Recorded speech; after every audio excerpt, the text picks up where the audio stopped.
here on 3rd 11, they're going to run a little flood concept. So they get the tight end's going to run the vertical, they get the flat, and then you see the crosser.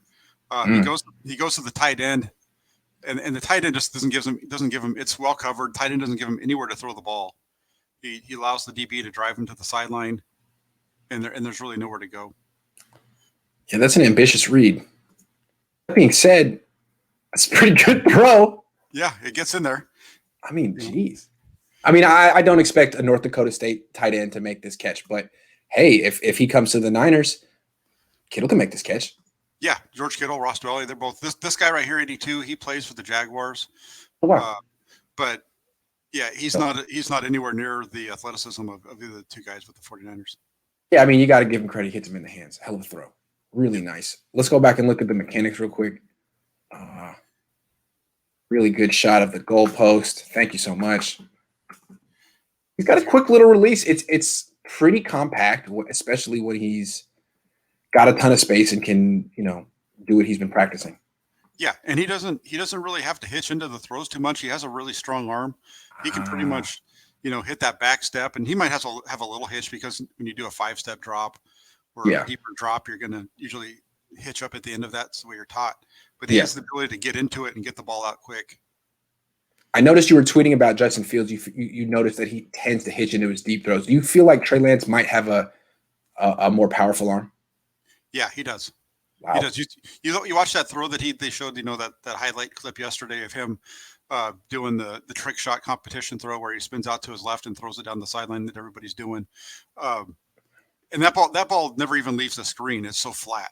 Yeah. I mean, the ball just comes out. And that's one of the things that even Coach McAvoy talked about was, would have been nice to have seen him throwing at the combine so that they could see the trajectory of the ball.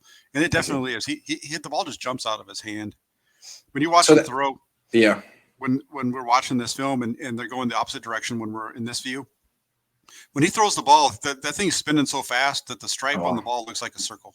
Oh, wow. See, NFL Network compares him to Josh Allen, which I felt was a little rich considering Josh Allen has the strongest arm I've ever seen, but he really does seem like, while he may not have that kind of arm, he does have the strongest arm in the class. Yeah, of the 4 guys that we're talking about for sure. Yeah. Yeah. And then this series here, they've got 4 plays. It's all runs. Okay. And they run it right down and score, touchdown on the run. But the threat of him running the ball is probably what opens this up. 51 freezes. There you go. Now he's chasing. Yeah. Great. They started off the drive with a quarterback draw. Nice handoff. Yeah, they do that a lot. He's got a lot of experience under center. That's the thing. I mean, people say he's not ready to play right away. What if he's actually more ready to play right away than the other ones? I mean, he played under center. He called his own protections, and his experience might be more valuable than everyone else's. The mental aspect of that part of it is definitely higher with him. And this play right here, we're going to see this play a few times. They really like to run this play where it's just a play action. They get 2 curls on the outside with the tight end running vertical, and it's wide open. I mean, the guys they're playing 3 deep, playing way off. Just look at them. The guy's turning and running. He's got 10 yards either side. Yep. Everyone's open on this play except for the tight end down the middle. Yeah, and he sticks it right, but he also, he puts that ball right in the guy's numbers.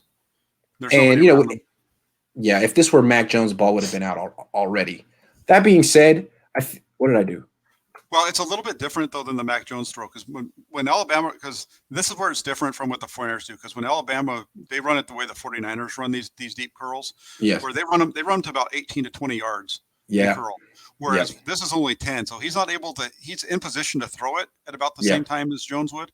Yes. So there's really no delay here. He hits his back foot. He's reading the tight end, and then he comes right off of it and sticks it on him. Yeah, really nice. All the movements there's no wasted motion here. No, see how he hits his top, that hitch at the end?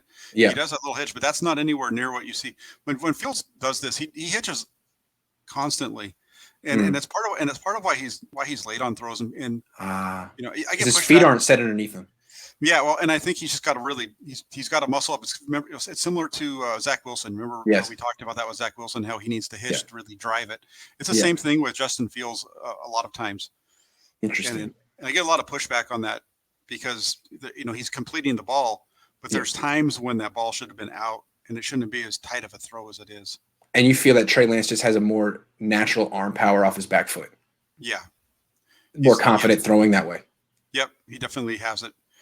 Yeah. And the more you so watch important in the NFL, so important. Yeah. And he just throws such a nice tight ball. Everything about it, it's really impressive when he throws it.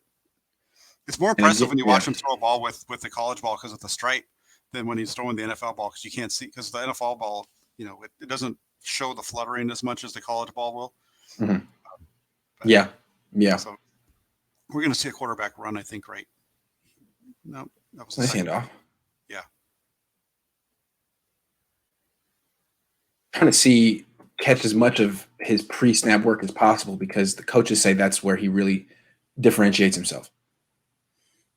But it's hard to see exactly what he's doing in these coaches' film. Yeah, because there's definitely times when he's getting up there and it's called and he's not having to check or anything like that. But you can see he's the only guy who, when he's making a check at the line of scrimmage, he's never looking to the sidelines for help. Yes, he's on his own in that case. Yeah, but they're getting out there and they're putting it on him to see what's going on and make the checks.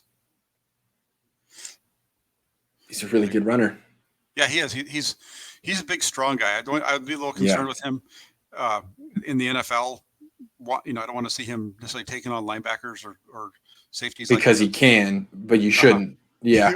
There's a lot of Cam Newton to his game. Agree. Yes.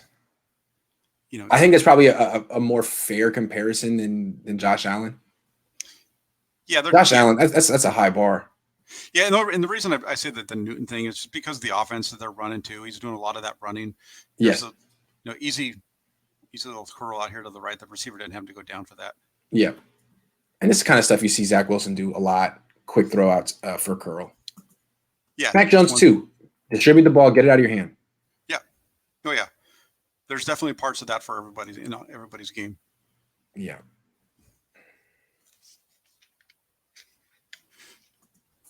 A little low, didn't have to go to his knees. Yeah, I don't think he had to quite go down as far as he did. Then they do a little quarterback run here. This is something. So Cam Newton, right? Yeah, and this is something you could see. This is like kind of a similar play to the, everybody's talking about Alex Smith right now. That's a similar play to the Alex Smith touchdown run against New Orleans. Absolutely. I don't think there was any fake handoff. I think that was just a straight quarterback sweep or whatever you want to call it. But say it was left. It was to the left. You had the guys out in front. Yep. Yeah, with the guys leading the way and kind of like a quarterback power almost. Yes, absolutely. Yeah. And then this one's a really nice one. He's going to boot out to his right side. This is a nice ball. Don't really see him throw the deeper routes too often because they don't. But he really puts this one on him. Ooh, with a guy in his face, doesn't set his feet. Nice. Mm-hmm. See, I like Mac Jones, but when you say, well, he's got some physical limitations, if Mac Jones found himself in this situation with the guy in his face and the receiver here, I don't know. I don't know if he'd make that throw. He's not. He doesn't. When you watch him on film, he doesn't make that throw. He's going to stop, and the times when you see him doing this on film, he stops and he tries to, he doesn't just get the ball out of his hand like you see right here. And it's hard to knock him. I mean, this is a really high. It takes a ton of athleticism to pull this off. A ton. Yeah. It's a nice, that guy, that defender is doing a good job of trying to keep him in. Yeah. He shouldn't really be affecting the quarterback because there's plenty of space for him to get the ball out there. And you see the power, the velocity, the low trajectory, the revolutions. I mean, hell of a throw. Yeah. I mean, it'd be nice if that ball's a little bit higher. Yeah. But I'm not going to complain too much on that one because it's put in a position where the DB doesn't have a chance of making the play. I like to see it up, but it just seems that with all that he brings as a runner, with his athleticism and his mental game, that you're always going to be, working with his accuracy. It's never going to be maybe a strength of his game, but as long as it's good enough, all the other things about his game are so intriguing. Yeah, and his accuracy isn't. I mean, it's not where he's completely missing it. Right, he completed 66% of his throws. It's not like he was completing 56. Right, and some of the times that some of his incompletions aren't on him. Some of them are the receivers, not getting open, and so he's kind of throwing it up, or them dropping it like we saw earlier up the sideline. Correct.